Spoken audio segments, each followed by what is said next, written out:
12 ঘন্টা ক্ষুধার্ত আর তৃষ্ণার্ত থেকে কি লাভ যদি আপনি এই রমজানে 3টি দোয়া না করেন।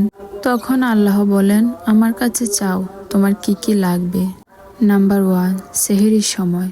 আমরা সেহরি খেয়ে সঙ্গে সঙ্গে মোবাইল দেখতে শুরু করি অথবা ঘুমিয়ে পড়ি। মনে রাখবেন, এটা সেই সময় যখন আল্লাহ প্রথম আসমানে এসে সবাইকে ডাক দেয়, কেউ কি আছো চাওয়ার মতো। সেহরি খাওয়ার পর অন্তত 2 মিনিটের জন্য হাত তুলুন। নাম্বার 2, ইফতারের ঠিক 10 মিনিট আগে। বিশেষ করে এটা আমাদের মা বোনদের জন্য অনেক বেশি গুরুত্বপূর্ণ। এটা দোয়া কবুলের জন্য অনেক গুরুত্বপূর্ণ একটা সময়। এই সময়টা পকোড়া ভাজা আর ইফতারি টেবিলে সাজানোর জন্য সময় নষ্ট করবেন না। চুলা বন্ধ করুন, আল্লাহর কাছে মন খুলে চোখের পানি ছেড়ে কিছু চান।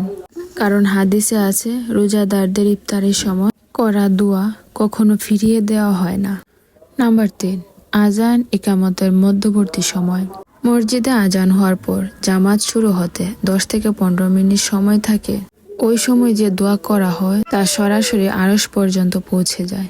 আপনি কি আজ থেকে এই 3টি সময় দোয়া করবেন? যদি করেন তাহলে মনে প্রাণে কমেন্টে ইনশাআল্লাহ লিখে যান আর পরিবারের সাথে শেয়ার করুন।